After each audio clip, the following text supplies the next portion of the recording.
and his friends go with Mr. Mousetrout to find their lost friend and bring him back to ground. They go on an adventure all throughout history. Let's meet them there by the Halloween tree.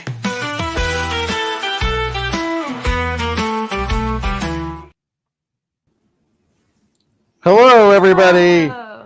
Hello. Welcome to. Hey, Crapsters, let's get lit. Hey, There guys. it is. Testing out. Welcome to Literally Wasted. My name is Pac-Man. I'm like the Temu Wish version of Pac-Man. I can't see anything. But this is Christy. And as you can see, we have special guests with us. Please welcome Tim and Emily. Yay. Hey, guys. The It feels- father-daughter super team. Yes. It's amazing to be on this side of the screen because for about 3 years, we've just been in chat, saying hi and stuff. So it's so finally great to see everybody. Thank you for having us. Thank you for Thanks being for here. being here. Welcome, Tim. Everybody knows Tim and Emily from the comments and the Discord and all that. But now you get to finally see their faces. And I guess maybe we should see my face. I don't know what to do with my hand. Yeah, I do think you might need to get out just, for functionality's sake. It's so hot in here. Yeah. It's so hot in here. Okay. Okay, hold on. Give that man some discs.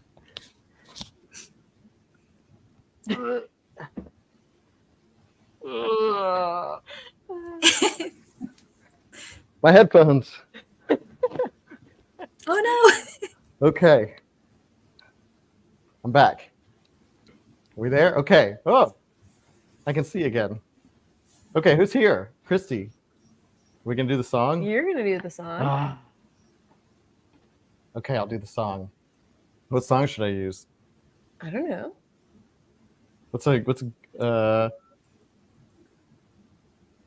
I'll just do the normal song. That'll work. Hi, Tammy and Randall and Giggles and Christopher and Giggles and Leanne and Cindy. Hi, Randa and Kathy and Kelly and Jay and Brandy and Judy and Carrie. Hi, Stacy and Dan and Kristen and Kent and Willa and Jennifer and Rachel. Hi, Nicole and Adrian and Kira and Jeff and Leanne and Adrian and Stacy and Kira and Jennifer and Brandy and Adrian and Cindy and Carrie and Jay and Jeff and Randall and Adrian and Brandy. Ta-da! Guys, be very good. Yay! Talia would be proud. Yay. Hell yeah. I'm so sorry. So sorry, everybody. Okay, well, we're here on the special spooky. I was trying to say the word spooky and special at the same time, and that came out weird. Spooky edition of Literally Wasted. We're going to talk about The Halloween Tree by Ray Bradbury. Ray Bradbury. Ray Bradbury. Bradbury. Yeah. Well, and first, if Leanne's still here, send her some love. Yes, Leanne. My goodness. You might want to put it on the screen. Stopping by to say hi. I'm going to bed. Oh, fell and broke my shoulder in 3 places. Oh. Leanne, get some rest. Yeah, we're thinking about We're thinking about you. Sending all of our good vibes for your speedy recovery and as painless as possible. But we love you, Leanne. Still doing the Night in Lonesome October, so kudos to you. Okay. Okay. The Halloween tree. Shall we get into it? Sure. Because we've had a lot of, I feel like this book more than others, we had a lot of people preloading us, and not a lot of people. I'm just talking about you, Dan. So let's get into it. Let's in a nutshell, what did you think of the book? We'll start with you, Emily. I really enjoyed it. I actually read it twice, amazingly enough, once way back a month ago. And then my first impression was the last 3 Halloween books we've read, which is Ghost Tree, Supernatural Enhancements, and Automas. I kind of like those better. Maybe that's still stands true, but I read it second time around last night. Just like sped read, Kev got some notes and everything, and I actually have more of an appreciation for it as well now. So definitely went up a lot in reading. Yeah, thank you for asking. Oh, okay. So, well, you're welcome. So the second time gave you more of an appreciation. That's interesting because I had thought the same thing. Like, I've only read it once. I can totally see the second time you getting more out of it. What about you, Tim? I did enjoy it. It was not at all what I expected. But hey, it's Bradbury. You can't go wrong. Yeah. It was not like 451, but it was pretty solid. And it took a little while to get into it to realize, oh, this is kind of dumbed down. This is more of a YA, book, and so I had to set my expectations at that level, and then it was darn good. Yeah. I kind of went into it thinking like, oh, this is kind of a book for like kids. So I think that my expectations there. Christy, what did you think about it? I really liked it. I enjoyed learning about the different, I guess, where Halloween came from and the traditions and stuff. I love like seeing it from like all over the country, and it was all like really just short snippets. So I kind of want to go learn more about some of these things. I loved the characters, like the kids, the rowdy group of 8 boys was just so fun. And I'm like looking forward to Benny being old enough for us to like read this with him in October. Because I think this would be a really fun tradition.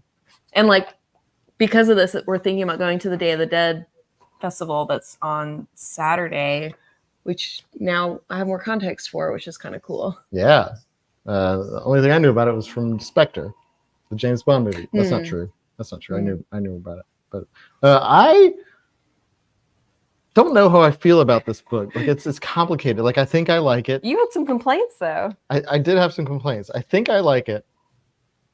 But somebody said in the comments that they had a harder time with it than they thought they would, and I also had a harder time with it than I thought I would.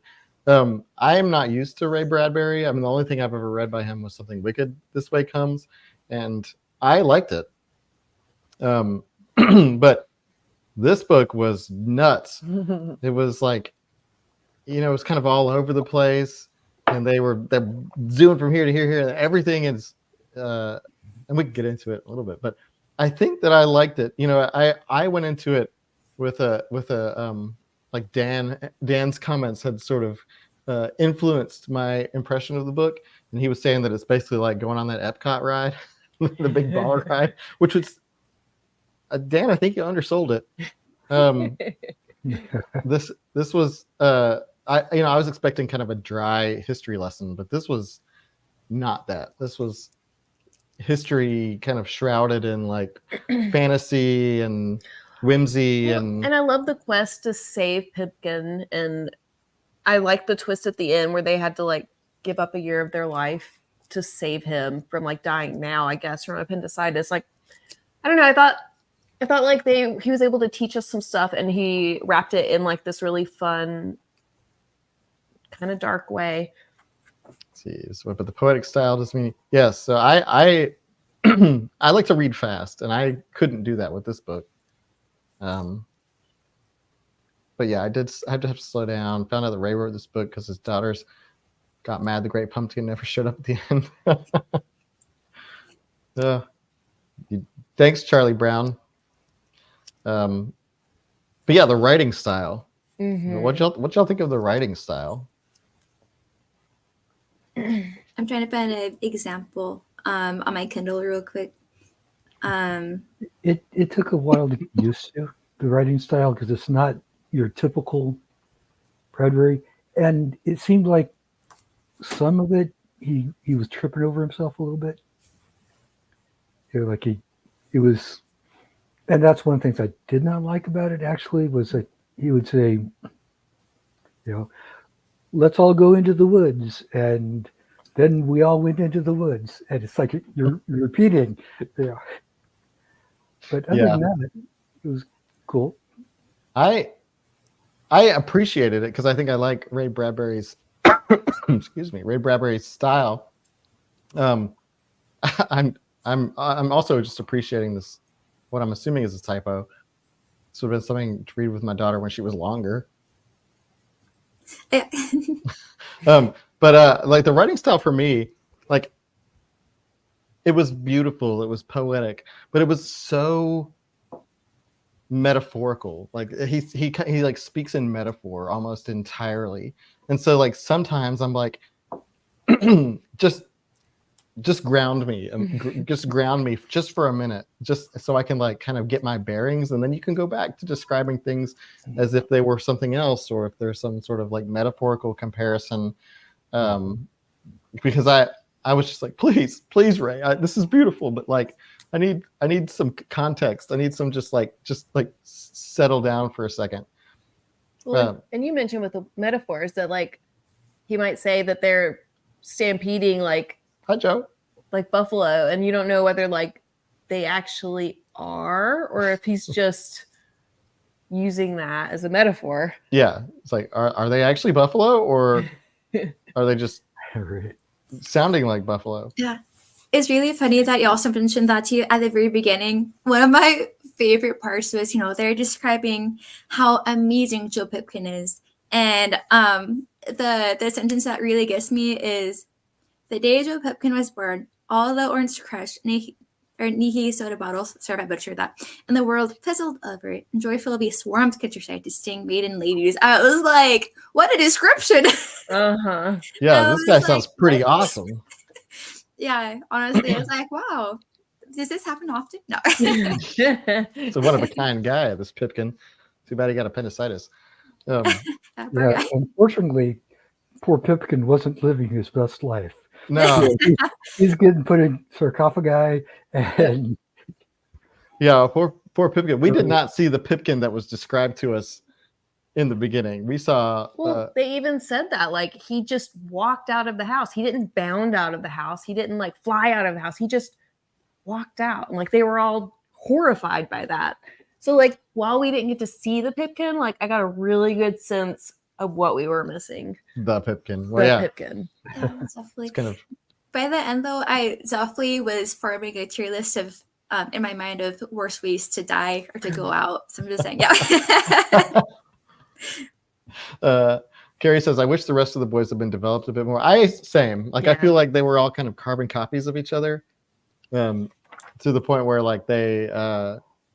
we did get names for all of them. We have names, but sure. But barely for, like, 4 or 5 of them. But they all just kind of, like, say the same thing at the same time. They're kind of a chorus of boys. And Tom is... We get more of Tom, because Tom's kind of the protagonist. But they're also like a gaggle of boys, and I think that's kind of part of what like a group of boys that age would be like, kind of like I was very much mimicking themselves in my gaggle of boys. We all had our own personality. We never, not once did we speak in unison as children. Maybe it's a thing of the times. Kathy says, enjoyed the book. So there's a movie, and I've never seen the movie. But I know that Leonard Nimoy is the voice of Moundshroud, and I'm interested. Let's see. Kathy. Sorry, go ahead. Oh, Kathy also said in Discord, she said, I just now started the book, and I have to say it isn't going to be the same without Ginny the Witch. Apparently the kids were changed from 9 boys in the book to 4 boys and a girl in the movie. And I feel like that makes a ton of sense for how much airtime they gave to the characters. Like having a smaller group does make a ton of sense. I feel like we only really got like 4 to 5 like solid stories, and the other ones were like, oh yeah, there was a beggar and there was a homeless man. Next. I think the beggar and the homeless man are probably the same one. Yeah. No, like the beggar, we have the kid dressed like a beggar, and they encountered a homeless man, and that was all he got. Oh, I completely or something missed like that. Hey, don't badmouth Spaceship Earth. Dan says, in my defense, I was going on memory from reading as a kid. Never said it was awful, just said it wasn't all that spooky. I agree that it wasn't spooky. It was maybe a little bit like, I think the vibe of it had like a bit of a tone. After you're warnings, though, I was pleasantly surprised by like how spooky it was. Just because like Pipkin is whisked away by death or something and is almost dying over and over again, and they keep having to save him and get distracted and stuff. And like, I enjoyed it. I thought it was great. He says it's like all of his books aren't written in metaphoric stream of consciousness. This is like something wicked for beginners. I can see That's that. fair. Oh, Bronson. So I listened to Bronson Pinchot. Is that how you say it? Pinchot. His version of the audiobook, and it was fantastic. And yeah, I bet he was good. we have a pretty funny story. Adam has a personal experience with him. That's pretty great. So during the pandemic, I'll keep it short. I recreated a photo of me as both Larry and Balky because I had long hair. And I, from Perfect Strangers, of which Bronson Pinchot played Balky in Perfect Strangers. So I was like so proud of the picture that I posted on Instagram and I tagged Bronson Pinchot and I said, hey, look at this homage that I did to your show, Perfect Strangers. And he blocked me. What? No. That's so sad. Here we go. Yeah. Here we go. But that's amazing. That's me as Larry and Balky. Yeah, he just let his hair, he had COVID hair. He just let it grow out and then I straightened it. And then he had to do something creative with it. And then he got banned. And, Not banned. and But Bronson Pinchot saw my post and said, no. not this guy. Just kidding. But I will say he's a great narrator. I'm sure he is. He did wonderful. Don't be ridiculous. And y'all are talking about the writing style. The listening to it, I didn't have a hard time getting into it. It was just kind of lovely from the start. And it was a great book to listen to. So yeah, we're talking about the audiobook. I'm sure Bronson Pinchot did a great job. There's multiple narrators too. I mean, there's a different narrator also for a different version. We could reach out to him and say, hey, listen, man, we love your narration. Why did you block Adam? Justice for Adam 2024. Yeah. Did both of y'all, Tim and Emily, did y'all read it or listen to it? I read it We once read in hard copy, the other on Kindle. We read this copy of it. Yeah. Look at that Yeah, tell us about this. special edition. We needed a cover for it, just because a book cover for it, for various reasons. And Emily came up with that. That was her artwork. Yeah. She did a great Instead job. of sorry, go ahead. Instead of the Halloween tree, I put Pupkin. The first one he said, "What even?" And he doesn't actually say that, but I'm like, you know what? If I were him, I would definitely be saying that. Yeah, the first boy who said, "I just can't even." Yeah.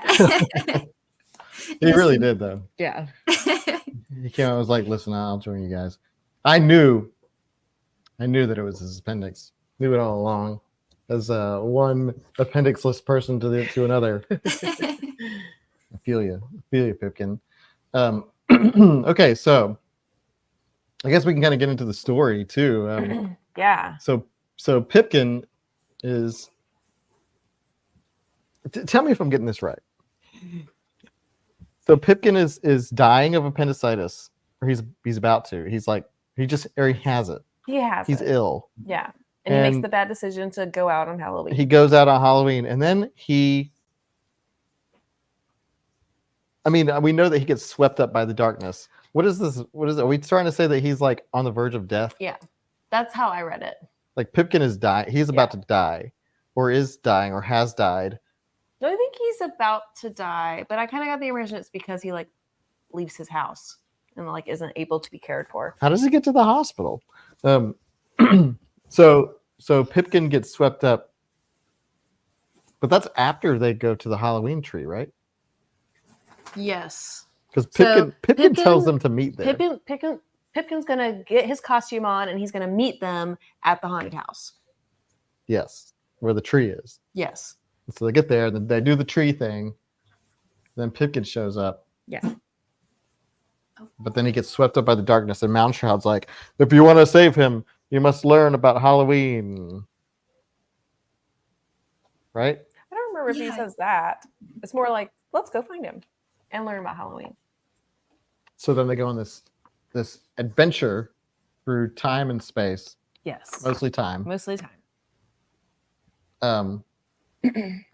Kathy says in the movie, each adventure destination focused on one of the kids. So yeah, that's smart. See, and that makes sense because it does. They're like inspired by the costumes. Nimoy as anything is perfect casting. And like, I could probably think of some else he wouldn't be good in. Focus. So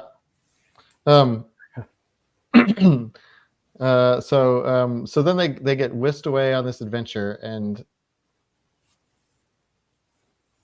maybe that's why he blocked me. That probably is. It's really funny because I feel like Manfred was like, hey, he's taking him to the undiscovered country. And to be honest, like when he said, but that's where I was going to take you guys, I was like, you what now? I was like, if it's that bad, why are we taking the whole crew? I'm just saying. But Fun fact, the undiscovered country is the subtitle for Star Trek 6. They actually talked about this in Discord, wondering if you thought that. Of course I did. But yeah, of course. You guys were right. Of course I did. You were right. Come on. That's why I was expecting Klingons, and that didn't happen. But they went to the undiscovered country, which is really just a bunch of other countries that have actually been discovered. Yes. So a little bit of an oversell there, Moundshroud. So first they went to Egypt Egypt. and learned about the death of Osiris, some of the traditions that they have there, The sarcophagi. including mummies. Yes, this is the mummy kid. Well, and okay, so they mentioned food left out for homeless ghosts, and then they mentioned at one house they could see an old grandfather mummy being taken out of a closet and put at the head of the table with food set before him, and the family sat down and had a meal with the dead. And then they mentioned the mummies thing, which is, of course, the one that I'm more familiar with. But like taking a grandfather mummy out of the closet and having a meal with them, like on a yearly basis, is that a thing? It's not in our house. Like that's the one that I was first like, I need to research this a little bit. Did you research it? I haven't yet. Because that sounds terrible. That sounds awful. That Like- sounds like it would smell really bad. Probably look gross. Well, I mean, if they're mummified, there's like a whole process to, I think, battle decomposition and those effects. So people are saying that it's an image of Pipkin and not Okay. like Pipkin that they actually saw. that explains because I was actually thinking that being suffocated alive or buried alive would be a pretty bad way to go out. Yeah. Is that on your list? Katie, I like this as a concept. I think that makes sense. Ambulance taking him to the hospital. Yeah. Good take. Yeah. Let's see. The boys are thinking about their friend possibly dying. So Nimoy has been to the undiscovered country twice. Yeah. So yeah, eating dinner with a mummy grandpa. Yeah. And then after Egypt, they went to watch the cavemen discover fire. So they went even farther back. Yeah. So I guess learning about fire made it to where they no longer had to think about death every day. And they started specifically thinking about death in autumn when everything is dying. A lot of thoughts about death. I guess that's the whole Halloween. That's That what is the whole Halloween's about. Halloween thing. Yeah. Yes, the undiscovered country is a Shakespearean reference. Oh. Oh, cool. Yeah, because the bad guy in Star Trek 6, General Chang, spoke in mostly Shakespeare. But I guess it was really General Gorkin that said the undiscovered country, not General Chang. It's a whole thing. You got to see it. Let's see. So could they mean an effigy of the grandfather? That makes sense. That makes more sense. In the movie, there was a literal ambulance. I see y'all. We all movie watchers have a leg up on us. We need to watch the We movie. do need to watch the movie. We can have a watch party. Yeah. Ew. Although I think they were talking about it in Discord and it's not really available to stream anywhere. You're gonna have to buy it on eBay on DVD. I almost watched it last night to review, but then I was like, I don't want to be like, oh, did this happen in the movie or did this happen in the book? I don't remember. And then You're trying to plan an efficient trip with 9 kids, Dan. Yeah, but Dan doesn't have like flying kites and brooms and stuff. Or do you? So after the cavemen, they went to the Greek Isles and saw the Feast of Pots. You get tricks from the dead if you don't feed them. So fine banquets are laid out on the sill, and they painted black tar on their front doorposts to glue the ghosts and hold them fast so they can't get inside. Yeah, the whole painting tar on your front porch kind of sounds like a hassle. Like I feel like it's probably not the easiest thing to clean up. Yeah. So Yeah, you after, would have tar tracked all over your house at some point. yeah. But the ghosts would get stuck. Well, I figured it's just the top and sides, but I don't know. Either way, you got tar in your house, True. kind of sticky. Oh, look, it's $4 on Apple TV, Okay. and $3.99 on YouTube. So after the Greek Isles, we go to Italy, Rome. The druid god of the dead, Samhain, all those who died this year turned to beasts for their sins until the druid priest sacrificed other beasts in their place. Samhain. Samhain, Oh my excuse gosh. me. This part would have creeped me out the most if I was there, because just the way he describes it as, can I read it real quick? Is that okay? Yeah. The harvest wheat flailed up, spun around on the wind, streaking its souls. All those who died in the past 12 months ran to earth, and falling, touching the heads of wheat, were turned into asses, chicken, snakes, that scurried, cackled, brayed, were turned into dogs and cats that barked, cried, and bawled. But all are miniature. All were tiny, small, no bigger than worms, no bigger than toes, no bigger than sliced off tips of a nose. Oh, there's more. By the hundreds and thousands, the wheat heads snowed up and scattered and fell down as spatters, which could not shout or beg or weep for mercy, but which, soundless, raced over the grass, poured over the boys. And then it goes on and on. I was like, oh my gosh, I can't, could not handle that. So I could also see why they were begging for mercy and so let's just get out of here. Yeah, that part, would have given me the most creeps. Yeah. I'm not mispronouncing everything. It's pronounced Samhain or Samhain or Samhain. Oh yeah, we were way off. I say Samhain because that's what they say in the real Ghostbusters. Oh. And that's my it's a big ghost with a pumpkin for a head. And that's how I know of this fellow. Well, and I thought it was really interesting. After that part, we see the Romans come and kill all the druids. Yeah, they saw some stuff. And then we saw the Christians come and kill all the Romans. And then all the witches are being chased by the Christians. And I guess the witches are really anybody who's left from a previous religion or belief or has intelligence. I thought that was really fascinating. He said witch means wits, intelligence, knowledge, and one with half a brain or inclinations toward learning had his wits about him. So anyone too smart who didn't watch out was called a witch. And I've never heard that before. I thought that was, I mean, I get it to a certain extent, but to have it spelled out like that is really interesting and scary. Yeah, so basically we just went a bunch of slaughters. Yeah.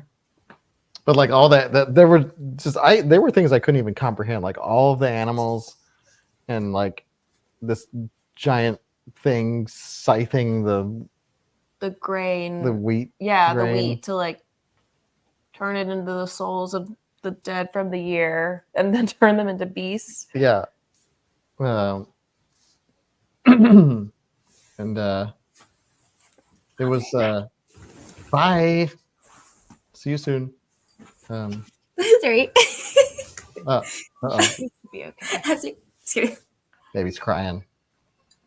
It Yeah, the Real Ghostbusters was the most snarky, passive-aggressively titled cartoon of all time. It really was. There was a legal. That's a whole thing. It's a whole thing. Yeah, we don't have to go into that. So they saw the stuff in Rome, And so and the witch thing, and then we had the witch thing. and then they actually built They actually built Notre Dame. Notre Dame, the cathedral, like in no time. That was such a cool sequence. They're like running up it as it's being built. Yeah. I read Excuse that. me. I read that part today. Thank you. And so they're in Paris. Yeah, so that's where we see the gargoyles. And first Pipkin is the bell. He's Yeah. the bell thing. And then he's a gargoyle. And I also didn't see how gargoyles had anything to do with Halloween other than being one of the costumes. It just was. Like, I know that they like They had to summon summoned them. the demons to become the gargoyles, but I kind of missed the connection to Halloween there, if anybody can fill us in. Some of this seemed a little loosely connected. But it was cool. It was really neat. It was cool. And Pac-Man. Oh, yeah, making the kite. The kite.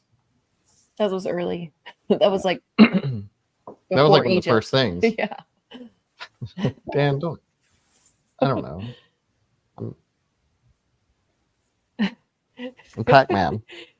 So Nothing. After the gargoyles, we went to Day of the Dead in Mexico. And that was really interesting. And that's where we saw the sugar skulls. Everybody got their sugar skull. With their names on it. With their names on it. And then we kind of wrapped up the book and stole years from all the children. Yeah, that was unexpected. Yeah. Yeah, it was like that was the plot twist I definitely did not see coming. And also the plot twist where various things throughout the book made me think, oh, and this is still a kid's book, you know. I was like, I guess, you know, like taking a year off your life. It's like, you guys are young, you wouldn't miss it. I was like, oh, okay. But it's really, yeah. Yeah, but he really spelled it out. I was really glad that he kind of laid out the terms. He was like, if you live to be 75, you'll die at 74. That's how it works. Oh yeah, he was very thorough in that description. But here's my question. Like,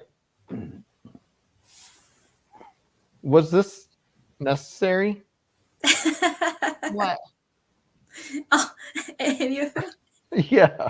You mean reading the book, or Well, reading the book because it was homework. But no, like the whole thing. Like, was it necessary? Like, was Pipkin gonna die if they didn't do this, or like was Pipkin gonna be saved at the hospital either way?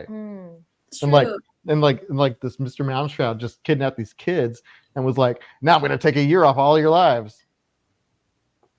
You're like, is there an alternative solution to this? Yeah, or like, what if you didn't?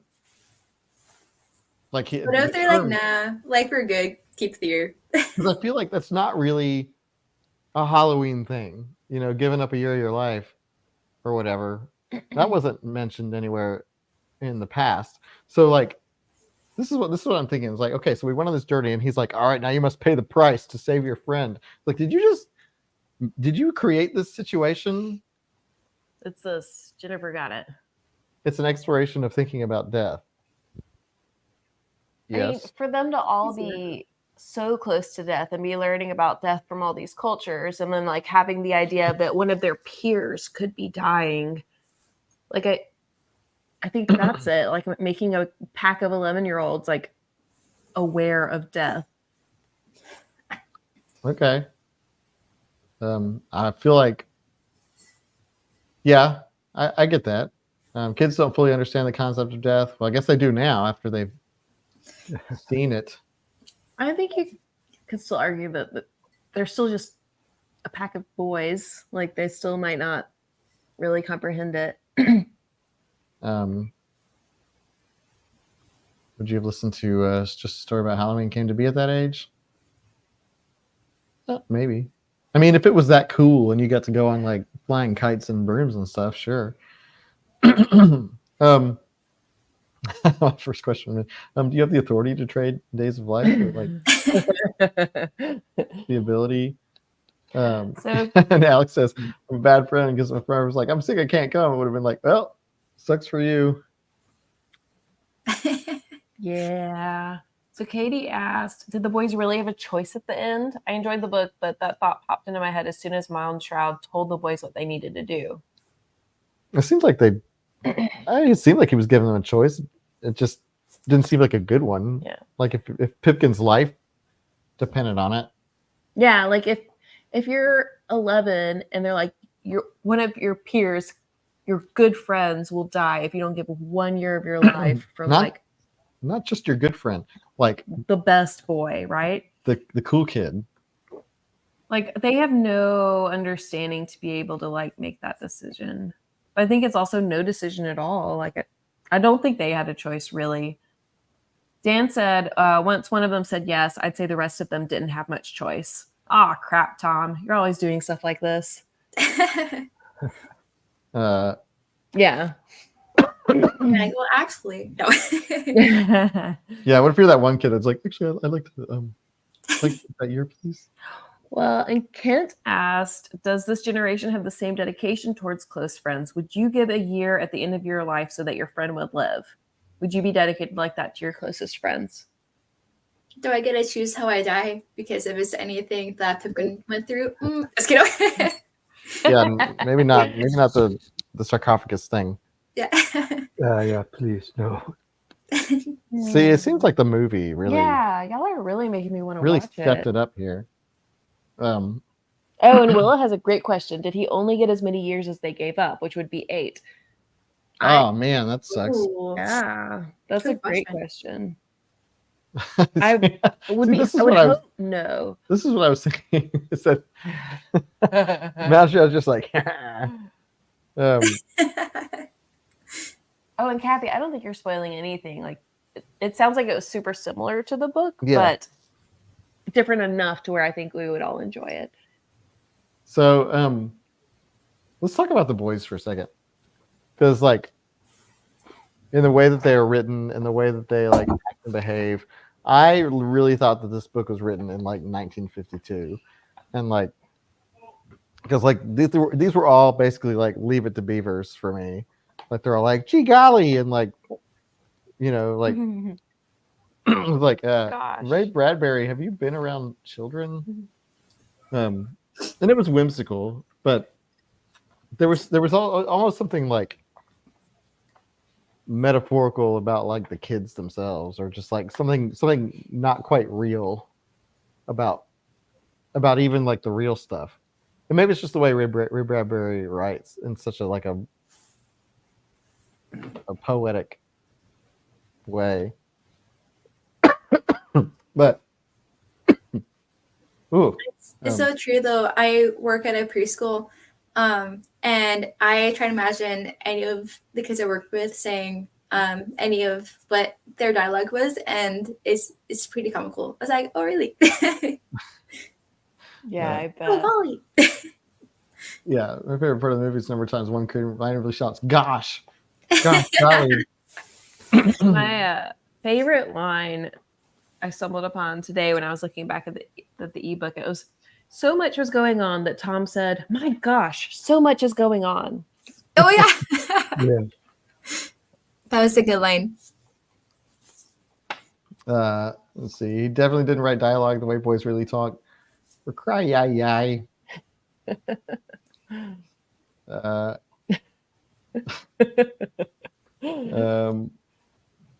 Found this quote from a reviewer. The Halloween tree reminds us on the importance of holding on to childhood and taking pleasure in all the wonderful moments we are given. Well, that's nice. And like while they're being exposed to all this history and all this death, and at one point like literally getting beaten up by a bunch of brooms for some reason, like they're into it. They're so excited. One of them is like really happy he has a black eye and like a bloody lip. Yeah. They're just living it in the moment and just enjoying every minute of it, even though like it's just all this really heavy stuff. Yeah, they were like super just jazzed about it all. Yeah. But yeah, Dan, I read The Caves of Steel as well. And that was written in the 50s, though. This was written in the 70s. Yeah, this one. What's bigger than gods and witches? Bigger gods? Bigger witches? Yeah. I love the way the book ends, where it's mantra at the end. It's like, when you reach the stars, boy says, and live there forever, all your fears will go, and death himself will die. I thought that was pretty profound. It's like, oh, that's touching. That's very poetic. Yeah, I think I really like Ray Bradbury as an author, even though I've only read this and Something Wicked This Way Comes. So to me, Ray Bradbury only writes stories about kids, even though I know he's written The Martian Chronicles and Fahrenheit 451. But I haven't read those things because I probably should. You'll get to them someday. This is how things were in 72. Yeah, see, you weren't like riding your bikes being like, gee willikers. Did kids ever actually talk like that, or was that just like a TV thing? No idea. Well, it might have been like how you talk around your parents when you don't want them to know you're using worse language. What? They don't want you to. You don't want you talk around your parents. The what? Like, golly gee, like really like. I don't know. You're trying to like not curse. Yeah, maybe. Nah, I just cuss around my parents. Hmm. Bradbury was a kid in the 30s. I guess that makes sense. See, now everybody's just recommending Ray Bradbury stuff. So, did your friend groups as kids, did you have a Pipkin? Who was the Pipkin in your friend group? Did you have Pipkins in your friend group? Who's like the one kid that was like, man, this kid's the coolest. I can't wait to hang out with him. Because if you can't think of one, then it was probably you. That's so wholesome. I know for sure it was not me. Oh, I'm sure it was. Let's see what people say. You got a lot of short stories. What else? What else we need to talk about this book? Because like there is stuff like, you're talking about making it like a Halloween tradition. Like that also seems kind of wholesome. And when I was reading this, I was thinking this would be a really good book to just listen to at the beginning of October, just to get into the feel of Halloween. The coolest, not the dying part. Like, You're like, hey man, oh man, you're sick, No, the friend that was like, man, this kid is the coolest. He's Benny the Jet Rodriguez, The Sandlot. Anybody? Is there any part of the book that you guys would want to transport yourself to like be part of the Halloween air? For example, the Day of the Dead would be amazing. When they brought up, the part of like the family members by the grave sites and everything, it reminded me of, and this isn't like it's a kind of far cry, but like the Graveyard Book, and not necessarily they saw any ghosts at all, but just the part that it's like very wholesome and very like family oriented, and just like they go back and they visit. This isn't any spoilers, by the way, don't worry, I'm just saying it just reminded me of that. Really good book, by the way. Yeah, that's a great book. I'll get into that one. I've never read that one. Y'all in the comments picked up the wrong thing. If by Pipkin you mean a friend with appendicitis, we definitely have Pipkin. I was the Pipkin in that situation. Well, I don't think I'd want to go see the Druid God of the Dead because that was scary. Yeah, the Sam Hain part. Yeah. There's Samhain. I'll pass on that one. Yeah. Yeah, that would be a no. I don't know. I'd go. I think the Day of the Dead for me. Yeah, I think so too. Egypt too is interesting, but I feel like that could be terrifying also. And we read that short story collection, and they had some like traditions around death, like was it Korean traditions around death that were so cool. Which, I mean, actually pretty similar, like the feast Yeah, for the ghosts. That was that book, right? that was the short stories. Yeah. Yeah, that one was really good. I love that one. Probably my favorite Thousand- side of that whole book. Thousand Beginnings and Endings. Yeah, that. It's interesting how most of these traditions do have a lot of food involved. I guess it's just feeding the soul, like after. Food is life. Yeah, food is life. So those who read Something Wicked This Way Comes, how does this compare? How does this compare to Something Wicked This Way Comes for you? So Dan said that this is like Something Wicked This Way Comes light. Yeah. I agree with that. I feel like this is kind of easier to get into. It's not quite as like profound. Something Wicked This Way Comes is like it just had this huge feel of like, what was it, eerie or Halloweeny? I can't remember. I just love like the feeling of reading it. Something Wicked was wholly unnerving. Yeah. Throughout. I love this book. But I really, really love Something Wicked This Way Comes too. Yeah, to me, if I had to rank one or the other, I'd say Something Wicked This Way Comes, and then The Halloween Tree, and that's my Ray Bradbury collection. What about y'all? Have y'all read any other Bradburys? For me, I've read Fahrenheit 451. That's what it's called, right? It's been a hot minute. Back in high school. And the funniest part about it, though, is that I really enjoyed it. In high school, my two favorite books was that one and Lord of the Flies. But going back to Fahrenheit 451, we read 75% of it. And then my English teacher was like, okay, guys, now we have to go on to the next book. I don't remember what it was, but I never knew how it ended. So if anybody could just tell me, spoil it. Just kidding. Wait a minute, your teacher cut you off? Yeah, I was like, Oh my oh, God. no. You need to just go read it. I think read, after all this time, I really do.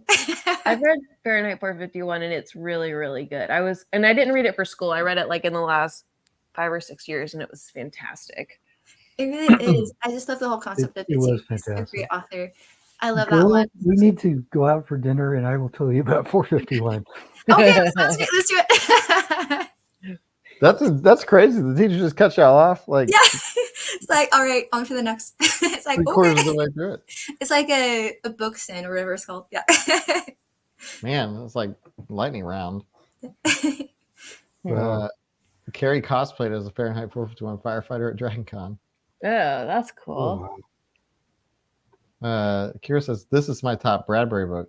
You're talking about The Halloween Tree? Yeah, that's what that implies. Well, I didn't know if there was another comment earlier. So yeah, but like, yeah, I after reading this book, The Martian Chronicles. You're right. see, but after reading this book, like I'm definitely a Ray Bradbury fan now. Like I'm, like he had a specific writing style and Something Wicked This Way Comes, and then getting back into this book, like it immediately like evoked that for me, and I was like, okay, Ray. And I will say both of these books that we read for Literally Wasted were like fall and Halloween themed. Yeah, not necessarily dystopian. Yeah. So there you might get a different feel in some of the other books, but a lot of you have recommended his short stories, so I'm really interested in that. So he's got some good Halloween short stories. Oh man. Well, we could post about him in Discord or something, or in the group or whatever, because I'm a Ray Bradbury fan just after these two books, and like this book in particular, like what Emily was saying at the beginning, I would read it again just to see what I get from it on a second go around. And so Emily, talk about that experience for you, like. Yeah, I feel like at first I read it and I was just there for the adventure. I was like, wow, like we're being whisked away. And I feel like I was like really in the moment with the boys. And then what really stuck out to me was, like the Pipkin, like again and again. But then as I went through the second time reading it, I really feel like I got more of a feeling, like more of a grounding for the history itself. And I highlighted a whole bunch in my Kindle. And then looking back, I'm able to be like, oh, wow, that's actually really intriguing how it's kept like layer after layer and then scene after scene. I was like, this is actually pretty descriptive. I almost wish all history books were in this way. I'm just saying.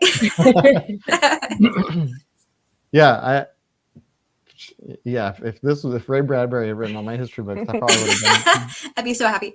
better in school. Mhm. I would have been like, I'm so confused. Oh yeah, that's you. And Tim, is this your first time reading it, or? First time reading The Halloween Tree. Yeah, I've read Bradbury before. I've read Martian Chronicles and Fahrenheit 451.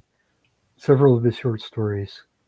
I think the story that got me into Bradbury was a really creepy one called The October Game, and it's a guy and his wife are fighting on the verge of divorce, and so he concocts this plan where they have a Halloween party, and they have all these, they have a daughter, and they have all these girls over for the party, and they take them all down into the basement and turn off all the lights, and then they have these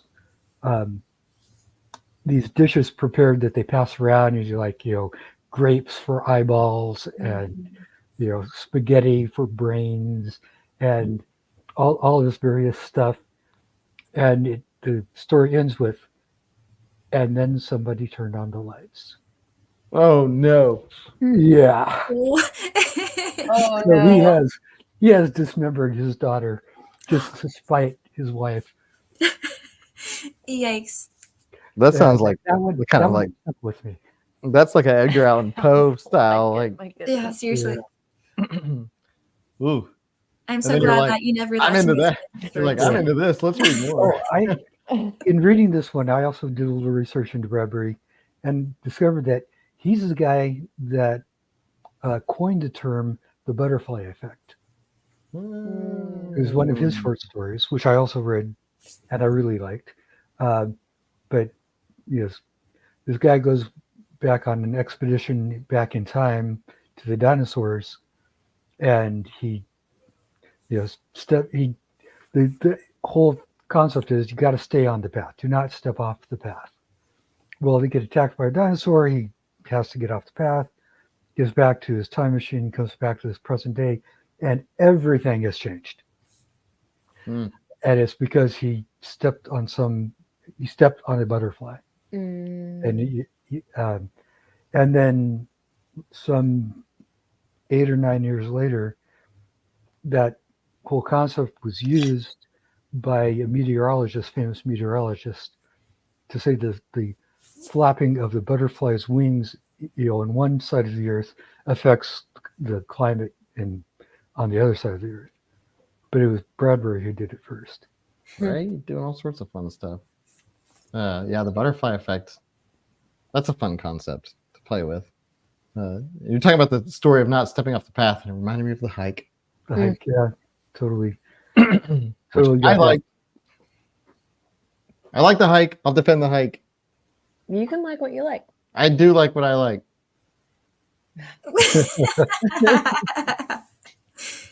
I still think that we should call chat crabsters. Crabsters. We'll keep testing it. Okay, well, we are 5 minutes away from the hour, and we could sum up our thoughts. But also, before everybody leaves, I also want to reiterate that the Literarily Wasted store is functional. Yeah, we forgot to tell y'all it's all fixed. It's fixed. It's functional. Good. It's live. Oh, and we added a hoodie on it. And there's a hoodie on there. Yay! That's exciting. I love hoodies. Literarylywasted.shop. I'll go to it, show you. It looks like checkout and all that stuff. Woo, it works. And you can see the new hoodies and stuff. There's let's see, share screen. Literally wasted. There it is. Not yet. Now there it is. So it works. There it is. Ooh, Kind beautiful. Kind of just a standard hoodie with drawstrings that you can pull to cinch the hood around your head. That is how it works. Yes. So for the first couple of orders that we get, and some of you already are there, we're ordering the stuff, and then we're hoping to get them out soon. So yeah, so it is functional. We've been meaning to post something about it in the the Discord. last 2 weeks have been wild for us in the Schwartz house. So wild weeks. I don't even know why, but it's mostly Benny keeps getting kicked out of daycare. he keeps getting sick. Yeah. What are the chances? At daycare, you know. Was that the inspiration for your So fun Southern fact. Thing video? If you saw the It's a Southern Thing musical about the stomach bug, it released yesterday, and yesterday we did get a call from daycare that Benny had threw up at daycare, and I was like, "This is happening in real life." This was like 3 hours before you released it. Yeah, 3 hours before we post a musical about a kid getting the stomach bug from daycare. Like, you know, the title, I don't know if you've seen the video, but the title of it is something like the worst monster, The scariest monster of all. and like that's a joke, but like that's not a joke for Adam. He is terrified of the stomach bug. That's my worst nightmare. So he had a really bad day yesterday, and then a really great day because it released. Because we put the video out, and you can hear me and Talia and Lucas sing. Now you just have to make a video about winning the lottery, and I'm just saying. they're like, it's coming out tomorrow. Scratch numbers. But yeah, so check out the It's a Southern Thing musical. It's Oh, and you get to see Lucas and Talia. you get They're to see both Lucas in and it. Talia. They're in it. Yeah. In case you've been missing them, you know, they're in it and they're singing. And Lucas has a beautiful singing voice. Oh 'cause yeah, that's what no, he does. Lucas Gosh. knocked it out of the park. And I'm there You did trying to good keep too. up with Lucas and Talia. But yeah, so we did that. So you did well. But the story, thank you. And really quick, Jennifer, you asked what the size measurements are of the hoodie. I'm gonna get our guy to put the size. There's like a chart. I'll get him to put that up tomorrow, hopefully. So Yeah, so the store is live. We'll put a reminder announcement in the Discord and on the Facebook. On the Facebook. Yes. That's on the Facebook. And if you have any questions, just reach out to us. We're around on all the things. And I'm going to get back to y'all in Discord about the cereal discussion. Listen, cereal. This is his favorite conversation. I told him today, I was like, Adam, they're talking about cereal on Discord. Why aren't you in there? And It's like, what? he got really, really excited. We're talking about And then he immediately had to go into a meeting, and I think it broke his heart. Yes, it did. So I will be there on Discord. You just got to go back and catch up with all the things y'all were saying. Somebody said that they tried Fruity Pebbles and were underwhelmed. That might have been Dan. Oh yeah, Count Chocula for the first time. Oh, Count Chocula is. And I don't even like cereal with marshmallows in it, but Count Chocula it's good. I generally avoid cereal with marshmallows. Lucky Charms is overrated. Marshmallows. Yeah, one time Christy broke because So, okay. We went to Crumble, and they had, I was reading the descriptions to him because we were in the car, and they used the word mallow. Yeah, but without the marsh, and it like broke me because marshmallow is pronounced a very specific way, but it is not spelled that way. And so when you just read mallow and it doesn't register, it did break me. I said it like 12 times Christy was like, incorrectly. She was like, mallow. Is it marshmallow? Marshmallow? Marshmallow? Marshmallow? Marshmallow? Marshmallow? Marshmallow? Maybe you had to be there, but it was funny, and he hasn't stopped making fun of me since. But we'll be in Discord talking about cereal. I love cereal. I had some cereal right before this. He did. It for was dessert. Life cereal, in case you're wondering. Just plain Life. No, Jeff, they don't. What happened to Alphabets? I don't think Golden Grams taste the same as they did like Golden just Grams 4 or went 5 back to years their ago. like retro recipe, Oh, but maybe they just made it that's it. taste more like cardboard. Do you know what's also changed? Candy corn. I don't know what they did to it, but it tastes so different now. So sad. Like, it's worse? It's worse. It tastes more like wax than it did. I mean, like, you know, like usually candy corn kind of tastes a little bit like wax anyways when we're talking about like for the worst. That's disappointing. But Jeff, didn't Alphabets, I feel like Alphabets used to have like this nice, like sort of semi-coating of frosting. It was they were kind of frosted, but not really. But like, there was some like something special to them. And then now they're just cardboard letters. But he will continue that discussion on Discord. Unless you want to have it now. Just do it.